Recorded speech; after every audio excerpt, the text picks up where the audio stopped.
centimeters to inches. God dang it. All right.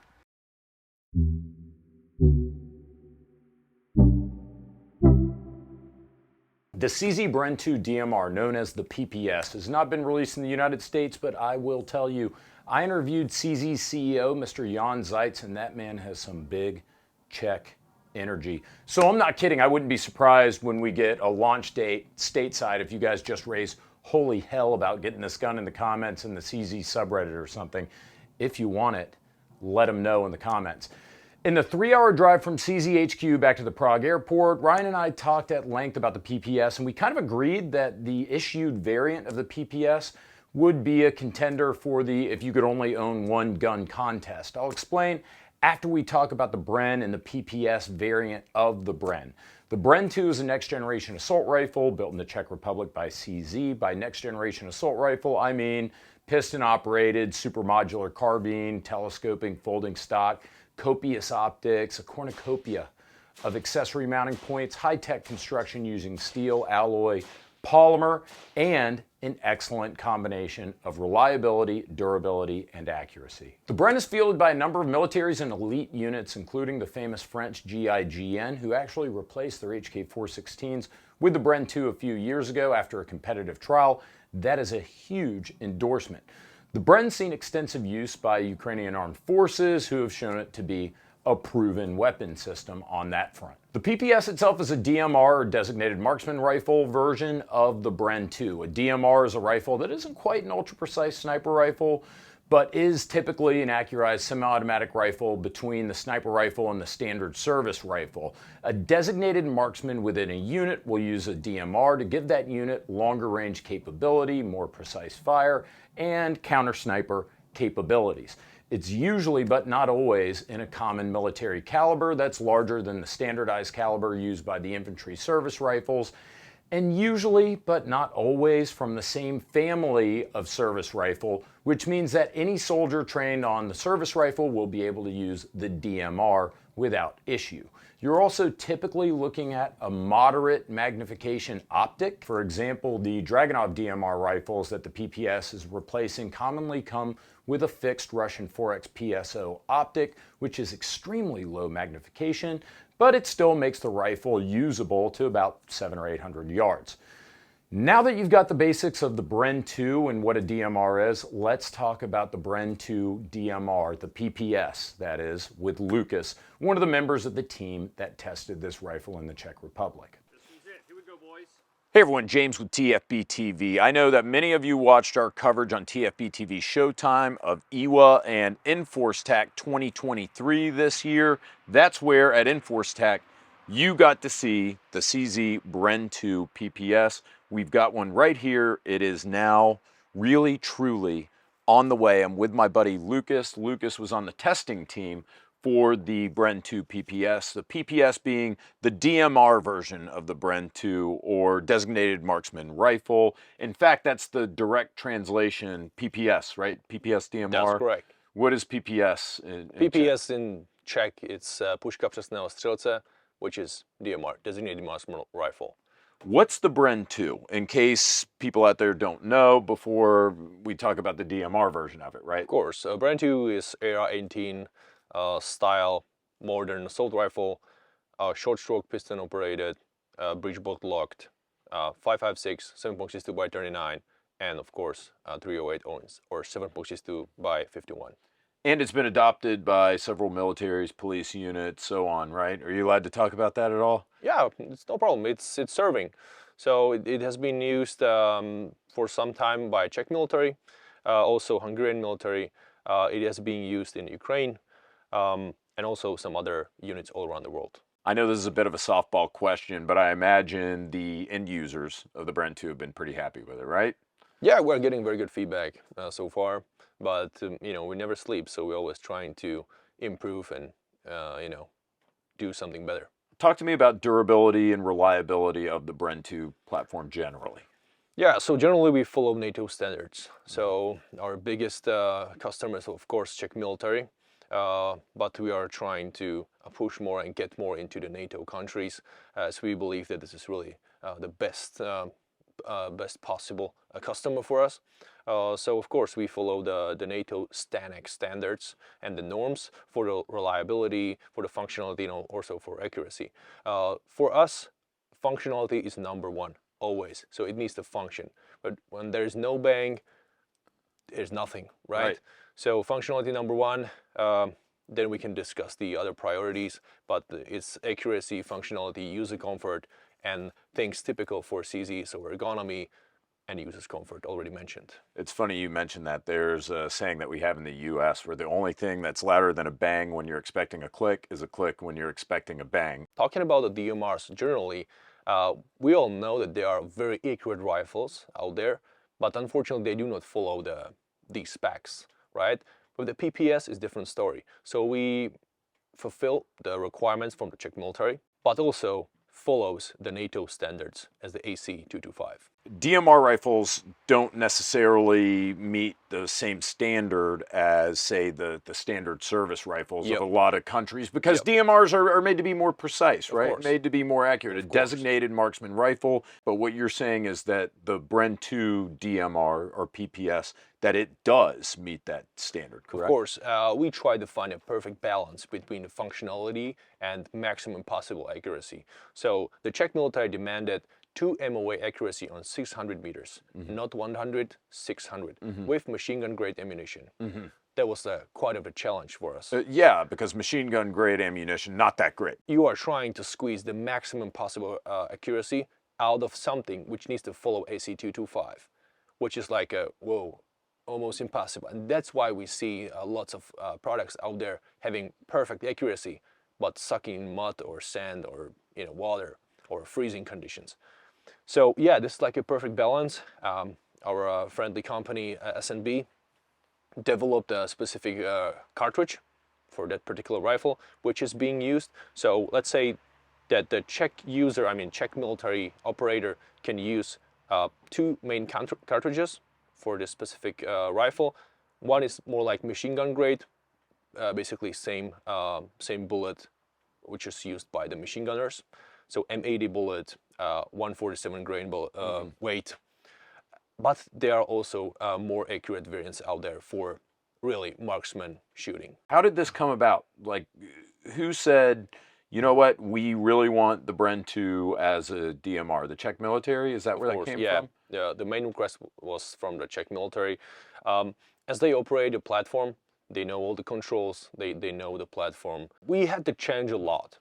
So the original variant we used for building the DMR was the Bren 2 BR battle rifle, which is a specific assault rifle chambered in 7.62 by 51.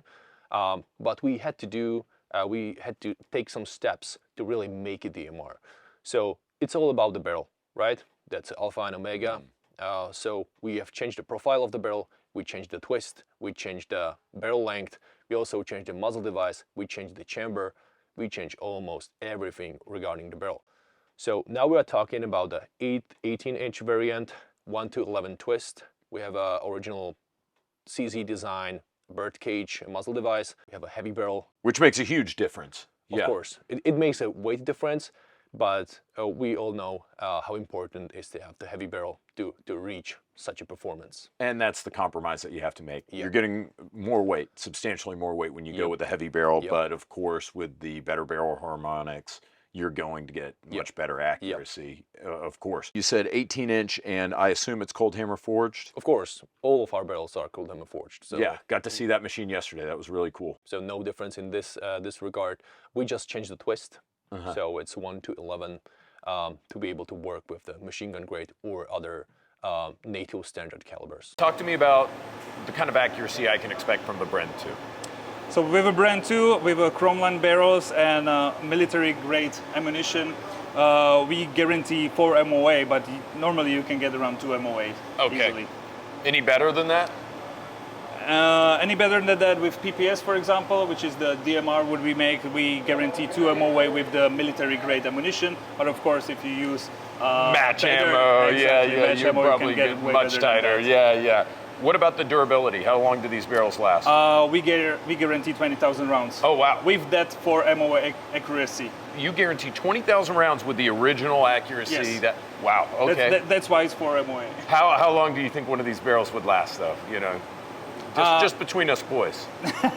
Definitely more than 20,000. Yeah, for sure. We also changed the dimensions of the chamber to be able to work with the machine gun grade ammunition. We also have 2 lines of the locking locks. This is important. So speaking of all the changes we did around the chamber, barrel, and the whole feeding mechanism, we decided to add 2 lines of them because the machine gun grade ammunition, the specs are a little bit more open. We also put some effort to strengthen up the whole body to make it more robust. We are talking about the long range shooting. And also we have changed the trigger mechanism to have a softer pull and also to be only semi-automatic. 2-stage trigger? Yep. Right. Okay, tell me about it. Yeah, so the trigger is approximately 2 kilograms. We've been thinking a lot about triggers, right? We all know the mil-spec triggers. We all know like AR-15 platform, AK platforms, blah, blah, blah. But with our triggers, we decided to take a little bit from the weight, to reduce the weight, but we added a little bit more travel. That's the case of the regular Bren 2 assault rifle. So people usually admire the trigger, the stock trigger on a Bren 2, because we did that compromise. So we want to have like better shooting comfort and better accuracy connected to the smooth and lightweight trigger, but we also added a significant amount of the travel to keep it safe. Once you are wearing gloves, once you are in the stress situations, it's very easy to, hook it up. Don't want a hair trigger on it. Yep, yep. So that's also the case of the PPS. With this particular rifle, we expect more and more accuracy, right? So it's a little bit lighter than regular Bren 2. Again, around 2 kilograms. It's shortened, so also the reset is shortened, but it still has the first stage a little bit extended to keep up with the safety. So we also changed the forend. So we stepped out of the 360 rails all around. So we have an M-lock lighten up forend. The rifle comes standard with the Atlas bipod and a Night Force 1-8 optic. We have also played with the gas port. So it's a 308, so it's a little bit longer. And we also played with the actual holes, working with the gases from the system. So there's one extra position, but this is more like operator related. What do you mean? So let's pause there for a sec. So you added an extra gas position. Yeah. So the regular Bren 2 gas port has 2 positions. I mean 2 holes, 3 positions, 2 holes. So there's a regular one, adverse conditions, and completely closed.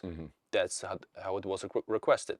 But this case, we have 3 positions, 3 holes, and 4 positions in general. So we have a regular, adverse, closed, and suppressor. Okay. So you added a suppressor setting for this one, which makes a lot of sense in the context of a DMR. Yep. This might be a little bit too racy of a question. Okay. But do you have a suppressor that you recommend or that you think that the Czech military is using? Or are you allowed to talk about that? Not yet. Okay. So the part of the deal was just a rifle, but suppressor, to my personal surprise, was not part of the deal. With all these changes that you made, I assume that, of course, it's going to make the gun a little bit heavier. Do we know the weight of the DMR versus like the standard Bren 2? Yeah, so the weight is increased, no doubt. You see the profile of the gun, right? Yeah. But it's still okay. So the weight is 4.5 kilos. I mean, I think that this is an excellent overview of the PPS now. Right now, our primarily American audience is asking, am I going to be able to get this in the United States? And I'm assuming the answer to that is probably not, right? Well, I'm very pro-customer oriented myself. I'm one of the customers. So I want to ensure everyone that we are pushing hard to make the civilian market, to make the civilian market variant, I would say. So to allow the civilians to own this one. And I see the light on the end of the tunnel. I've got to say, I went from not really caring at all about the PPS to legitimately wanting one in one range session. The gun's a little heavy at 9 pounds, but that's par for the course for a lot of designated marksman rifles, and it has at least a positive side effect of reducing recoil. So the PPS was so pleasant to shoot that even the lovely Hannah from the CZ marketing team was able to easily engage an A-zone target at 100 yards rapid fire from prone without missing a shot. I also hate front heavy rifles, and that's the nature of the beast with the PPS. Because of the heavy barrel, the Bren 2 gas system, the bipod, and the fact that the lower receiver and the stock are primarily polymer, this gun is about as front heavy as it gets. However, if you consider the fact that this gun's going to be shot from prone most of the time, that seems to be less of a concern. I own the same Night Force 1-8X LPVO that's going to come with the issued PPS, and it's one of the best LPVOs in my opinion, but it's also one of the most expensive. Even though this optic tops out at 8X and uses a larger, easier to see, but somewhat less precise combat reticle, Ryan and I still shot great groups with it. The trigger is a lightened 2-stage service trigger with a short reset, and it strikes a good balance between being safe, not too light, but crisp enough to mash out some accurate groups. Remember that the Czech military wanted 2 MOA with machine gun ammo. That way, machine gunners could give machine gun ammo to the designated marksman, who could then get good accuracy out of his rifle no matter what ammo he used. We used S&B, which is, of course, phenomenal ammunition, but we used the cheap mil-spec rack-grade ammo that they use in their 7.62 machine guns, not fancy match ammo. And would you look at that? Hold on a second. Is this some kind of Czech prank that I'm too American to get? I guess. Okay, Halloween so is coming, man. here's my best group. We go from inside edge to outside edge. I mean, it is exactly 2.8 centimeters. That, wow. Yeah, we said, yeah, 2.8. So 2.8 centimeters to inches. God dang it. It was tricky. I'm very impressed. Like, that was good. Good job, boys. I don't even own a 308 rifle because I don't have long distance ranges to shoot at least here in Louisiana. And I live in an urban environment, so it's of limited use to me. But the PPS got me thinking. Ryan and I, we were talking about the PPS while we were driving through the southern Czech Republic, and we observed that the PPS seems like an excellent you can only own one gun option if you're somebody who prioritizes reliability, durability, and good accuracy, but you want something that you could theoretically use for hunting, fighting, at distance, in close quarters with that 1-8X LPVO optic. It's still a reasonably compact semi-automatic rifle with an 18-inch barrel, folding stock, and the ability to modify for use with accessories like night vision or a suppressor. You get almost all the performance of a high-end 308 bolt-action rifle, but with the capability of a semi-automatic battle rifle. It's like a jack-of-all-trades gun. CZ, I dare you, double dog dare you, to release the Bren 2 PPS in the US.